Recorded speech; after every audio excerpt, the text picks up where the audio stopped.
ನಾಳೆ ಬಾ ನಾಳೆ ಬಾ ನಾಳೆ ಬಾ ಹಿಂದೆ ಒಂದು ಸಿಕ್ಕಾಪಟ್ಟೆ ಟ್ರೆಂಡಲ್ಲಿ ಇತ್ತಿದು. ಮನೆ ಬಾಗಿಲಿಗೆಲ್ಲ ಹಾಕಿರೋರು ನಾಳೆ ಬಾ ಅಂಥೇಳಿ. ಯಾವ ದೆವ್ವ ಬಂದ್ಬಿಡ್ತಾವೆ ನಾಳೆ ಬಾ ಅನ್ನುವಂಥ ಲೆಕ್ಕಾಚಾರದಲ್ಲಿ ಇದನ್ನು ಹಾಕ್ತಾ ಇದ್ರು. ಎಲ್ಲ ಕಡೆನೂ ನಾಳೆ ಬಾ ನಾಳೆ ಬಾ ನಾಳೆ ಬಾ ಸಿಕ್ಕಾಪಟ್ಟೆ ಟ್ರೆಂಡ್ ಇತ್ತು ಆ ಹಿಂದಿನ ಇದರಲ್ಲಿ, 90s ಅದರಲ್ಲಿ. ಬಟ್ ಈಗ ಈ ನಾಳೆ ಬಾ ಅನ್ನುವಂಥದ್ದು ಮಾನ್ಯ ರಾಜ್ಯದ ಡಿ ಕೆ ಶಿವಕುಮಾರ್ ಮತ್ತು ಸಿದ್ದರಾಮಯ್ಯನವರಿಗೆ ಅದು ಅನ್ವಯವಾಗ್ತಾ ಇದೆಯಾ ಅಂತ. ಈ ನಾಳೆ ಬಾ ಅನ್ನ ಹೈಕಮಾಂಡ್ ಅವ್ರು ಬರಿತಾ ಇದ್ದಾರಾ ಅಂತ. ಯಾಕೆ ಸಂಡೇ ನಾಳೆ ನಾಳೆ ಬಾ ಯಾಕೆ ಅಂದರೆ ಇದು ನೋಡಿ ಗೊತ್ತಾಗುತ್ತೆ. ಕಾಂಗ್ರೆಸ್ ಕುರ್ಚಿ ಕಾಳಗಕ್ಕೆ ಸಂಡೇ ಕ್ಲೈಮ್ಯಾಕ್ಸ್. ಸೋನಿಯಾ ನೇತೃತ್ವದಲ್ಲಿ ಹೈ ವೋಲ್ಟೇಜ್ ಮೀಟಿಂಗ್. ಕಾಂಗ್ರೆಸ್ ಕುರ್ಚಿ ಕದನಕ್ಕೆ ಬ್ರೇಕ್ ಹಾಕಲು ಹೈಕಮಾಂಡ್ ಹರಸಾಹಸ ಪಡ್ತಾ ಇದೆ. ನಾಳೆ ಎಐಸಿಸಿ ವರಿಷ್ಠೆ ಸೋನಿಯಾ ಗಾಂಧಿ ನೇತೃತ್ವದಲ್ಲಿ ಸಂಜೆ 5 ಗಂಟೆಗೆ ಮಹತ್ವದ ಸಭೆ ನಡೆಯಲಿದೆ. ಈ ಮೂಲಕ ಕರ್ನಾಟಕ ರಾಜಕೀಯದ ಕುರ್ಚಿ ಗುದ್ದಾಟಕ್ಕೆ ಮದ್ದರೆಯಲು ಕಾಂಗ್ರೆಸ್ ಹೈಕಮಾಂಡ್ ಮುಂದಾಗಿದೆ. ಹಾಗಾಗಿ ನಾಳಿನ ದೆಹಲಿ ಸಭೆಯ ಮೇಲೆ ಎಲ್ಲರ ಚಿತ್ತ ನೆಟ್ಟಿದೆ. ನಾಳಿನ ಸಭೆಯಲ್ಲಿ ಅಧಿಕಾರ ಹಂಚಿಕೆ ಬಗ್ಗೆ ತೀರ್ಮಾನ ಆಗುತ್ತಾ ಇಲ್ವಾ ಅನ್ನೋದರ ಬಗ್ಗೆ ಸಾಕಷ್ಟು ಕುತೂಹಲ ಮೂಡಿಸಿದೆ. ರಾಜ್ಯ ಕಾಂಗ್ರೆಸ್ನಲ್ಲಿ ಎದ್ದಿರುವ ಕುರ್ಚಿ ಗದ್ದಲವನ್ನ ತಣ್ಣಗೆ ಮಾಡಲಿಕ್ಕೆ ಹೈಕಮಾಂಡ್ ಹರಸಾಹಸವನ್ನ ಪಡ್ತಾ ಇದೆ. ಈ ನಿಟ್ಟಿನಲ್ಲಿ ಸರಣಿ ಸಭೆಗಳನ್ನು ಕೂಡ ಶುರು ಮಾಡಿಕೊಂಡಿದೆ. ನಾಳೆ ಎಐಸಿಸಿ ಮಾಜಿ ಅಧ್ಯಕ್ಷೆ ಕಾಂಗ್ರೆಸ್ನ ವರಿಷ್ಠೆ ಸೋನಿಯಾ ಗಾಂಧಿ ಅವರ ಜೊತೆಗೆ ಎಐಸಿಸಿ ಅಧ್ಯಕ್ಷ ಆಗಿರುವಂತಹ ಮಲ್ಲಿಕಾರ್ಜುನ್ ಖರ್ಗೆ ಅವರು ಮಾತುಕತೆಯನ್ನು ನಡೆಸ್ತಾರೆ. ಈ ನಿಟ್ಟಿನಲ್ಲಿ ಒಂದು ಪ್ರಮುಖವಾದಂತಹ ಸಭೆಯನ್ನು ಕೂಡ ನಡೆಸ್ತಾರೆ.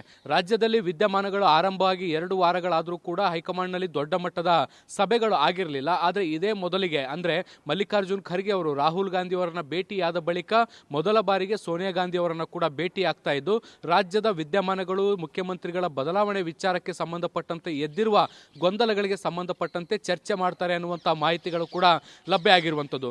ಸೊ ಹೀಗಾಗಿ ರಾಜ್ಯದಲ್ಲಿ ಮುಖ್ಯಮಂತ್ರಿಯಾಗಿ ಸಿದ್ದರಾಮಯ್ಯ ಅವರು ಮುಂದುವರಿಬೇಕಾ ಅಥವಾ ಡಿ ಕೆ ಶಿವಕುಮಾರ್ ಅವರಿಗೆ ಮುಖ್ಯಮಂತ್ರಿಯ ಪಟ್ಟವನ್ನ ಕಟ್ಟಬೇಕಾ ಅನ್ನುವಂಥದ್ದು ಬಹುತೇಕ ನಾಳಿನ ಸಭೆಯಲ್ಲಿ ನಿರ್ಧಾರ ಆಗುವ ಸಾಧ್ಯತೆಗಳಿದೆ. ಬ್ರೇಕ್ಫಾಸ್ಟ್ ಮೀಟಿಂಗ್ ಮಾಹಿತಿ ಪಡೆದ ಹೈಕಮಾಂಡ್. ಖರ್ಗೆ ರಾಹುಲ್ ಗಾಂಧಿ ಪ್ರತ್ಯೇಕ ಸಭೆ. ಇನ್ನು ಬ್ರೇಕ್ಫಾಸ್ಟ್ ಮೀಟಿಂಗ್ ಬಗ್ಗೆ ಕಾಂಗ್ರೆಸ್ ಹೈಕಮಾಂಡ್ ಮಾಹಿತಿ ಪಡೆದುಕೊಂಡಿದೆ. ನಾಳಿನ ಸಭೆಗೆ ಪೂರ್ವಭಾವಿಯಾಗಿ ಎಐಸಿಸಿ ಅಧ್ಯಕ್ಷ ಮಲ್ಲಿಕಾರ್ಜುನ ಖರ್ಗೆ ಹಾಗೂ ರಾಹುಲ್ ಗಾಂಧಿ ಇವತ್ತು ಪ್ರತ್ಯೇಕ ಸಭೆ ಸೇರಿದ್ದಾರೆ. ಮಲ್ಲಿಕಾರ್ಜುನ ಖರ್ಗೆ ನಡೆಸಿದ 1-to-1 ಮೀಟಿಂಗ್ ಬಗ್ಗೆ ರಾಹುಲ್ ಗಾಂಧಿ ಮಾಹಿತಿ ಪಡೆದುಕೊಂಡಿದ್ದಾರೆ. ಎಲ್ಲಾ ಬೆಳವಣಿಗೆಗಳ ಬಗ್ಗೆ ನಾಳಿನ ಸಭೆಯಲ್ಲಿ ಚರ್ಚೆ ನಡೆಸಲಾಗುತ್ತದೆ. ಸೋನಿಯಾ ಗಾಂಧಿ ಅವರನ್ನ ಭೇಟಿ ಆಗೋಕ್ಕೂ ಮುನ್ನ ಎಐಸಿಸಿ ಅಧ್ಯಕ್ಷ ಮಲ್ಲಿಕಾರ್ಜುನ್ ಖರ್ಗೆ ಅವರು ರಾಹುಲ್ ಗಾಂಧಿ ಅವರನ್ನ ತಮ್ಮ ನಿವಾಸಕ್ಕೆ ಕರೆಸಿಕೊಂಡು ರಾಜ್ಯದ ವಿದ್ಯಮಾನಗಳಿಗೆ ಸಂಬಂಧಪಟ್ಟಂತೆ ಚರ್ಚೆಯನ್ನ ಮಾಡಿದ್ದಾರೆ.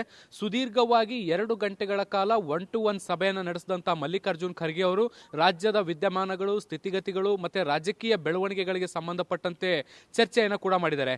ಈ ಸಭೆಯಲ್ಲಿ ಇವತ್ತು ಅಂದ್ರೆ ಬ್ರೇಕ್ಫಾಸ್ಟ್ ಮೀಟಿಂಗ್ ನಲ್ಲಿ ಆದಂತಹ ಬೆಳವಣಿಗೆಗಳಿಗೆ ಸಂಬಂಧಪಟ್ಟಂತೆ ಕೂಡ ವಿಸ್ತೃತವಾದಂತಹ ಚರ್ಚೆ ಆಗಿದ್ದು, ರಾಜ್ಯದಲ್ಲಿ ಒಗ್ಗಟ್ಟನ್ನು ಮೂಡಿಸಲಿಕ್ಕೆ ಪ್ರಯತ್ನಗಳು ಏನು ಹೈಕಮಾಂಡ್ ಮಾಡ್ತಾ ಇದೆ ಅದು ಯಶ ಕಂಡಿದೆಯಾ ಇಲ್ವಾ ಅನ್ನುವಂಥದ್ರ ಬಗ್ಗೆ ಪರಿಶೀಲನೆ ಕೂಡ ಆಗಿದೆ.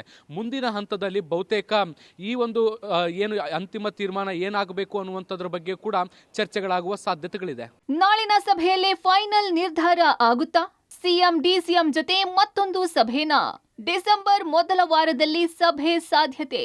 ಸೋನಿಯಾ ನಿವಾಸದಲ್ಲಿ ನಾಳೆ ಸಭೆ ಕರೆದಿದ್ದರು. ಅಂತಿಮ ನಿರ್ಧಾರ ಕೈಗೊಳ್ಳುವ ಸಾಧ್ಯತೆಗಳಿಲ್ಲ. ನಾಳೆ ಹೈಕಮಾಂಡ್ ಮಟ್ಟದಲ್ಲಷ್ಟೇ ಚರ್ಚೆ ಆಗಲಿದೆ. ನಾಳಿನ ಸಭೆ ಬಳಿಕ ಸಿಎಂ ಹಾಗೂ ಡಿಸಿಎಂ ಇಬ್ಬರಿಗೂ ಮತ್ತೆ ಹೈಕಮಾಂಡ್ ಆಹ್ವಾನ ನೀಡೋ ಸಾಧ್ಯತೆಗಳಿವೆ.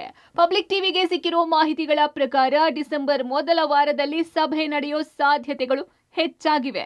ರಾಜ್ಯ ಕಾಂಗ್ರೆಸ್ನ ಗೊಂದಲಗಳ ಬಗ್ಗೆ ನಾಳೆ ದೆಹಲಿಯಲ್ಲಿ ಸೋನಿಯಾ ಗಾಂಧಿ ನಿವಾಸದಲ್ಲಿ ಹೈ ವೋಲ್ಟೇಜ್ ಮೀಟಿಂಗ್ ನಡೆಯುತ್ತೆ. ಆದರೆ ಸಿಎಂ ಹಾಗೂ ಡಿಸಿಎಂ ಇಬ್ಬರನ್ನೂ ಕೂಡ ಕರೆಯುವಂಥ ಸಾಧ್ಯತೆ ತೀರಾ ಕಡಿಮೆ ಅನ್ನುವ ಮಾತುಗಳು ಕೂಡ ಕೇಳಿ ಬರ್ತಾ ಇದೆ. ಬಹುತೇಕ ಡಿಸೆಂಬರ್ ಮೊದಲನೇ ವಾರದಲ್ಲಿ ಅಗತ್ಯವಿದ್ದರೆ ಇಬ್ಬರನ್ನು ಕರೆದು ಚರ್ಚೆ ಮಾಡಿ ಒಂದು ತೀರ್ಮಾನವನ್ನು ಮಾಡುವಂಥ ಸಾಧ್ಯತೆ ಕೂಡ ತಳ್ಳಿ ಹಾಕುವಂತಿಲ್ಲ. ಇನ್ನು ಹೈಕಮಾಂಡ್ ಮುಂದೆ ಇರುವ ಆಯ್ಕೆಗಳೇನು? ಪವರ್ ಶೇರಿಂಗ್ ವಿಚಾರದಲ್ಲಿ ಹೈಕಮಾಂಡ್ ಏನು ಮಾಡಬಹುದು ಅನ್ನೋದನ್ನ ನೋಡೋಣ. ಹೈಕಮಾಂಡ್ ಮುಂದಿರುವ ಆಯ್ಕೆಗಳು: ಪವರ್ ಶೇರಿಂಗ್ ಒಪ್ಪಂದ ಆಗಿದ್ರೆ ನಾಯಕತ್ವ ಬದಲಾವಣೆ, ಡಿಕೆ ಪಟ್ಟಕ್ಕೆ ಟೈಮ್ ಫಿಕ್ಸ್ ಮಾಡಬಹುದು, ಸಿಎಂಗೆ ಬಜೆಟ್ ಅಧಿವೇಶನದವರೆಗೆ ಕಾಲಾವಕಾಶ ನೀಡಬಹುದು, ಸದ್ಯಕ್ಕೆ ಯಥಾಸ್ಥಿತಿ ಕಾಪಾಡಿಕೊಳ್ಳುವಂತೆ ಸೂಚಿಸಬಹುದು, ನಾಯಕತ್ವ ಬದಲಾವಣೆ ಇಲ್ಲದಿದ್ದರೆ ಸಿದ್ದು ಮುಂದುವರೆಸಬಹುದು. ಈ 45 ಡೇಸ್ ಸೀಸ್ ಫೈರ್ ಅಲ್ಲಿ ಕಾಂಗ್ರೆಸ್ನ ಹೈಕಮಾಂಡ್ ಸುಮ್ಮನೆ ಕೂರಲ್ಲ.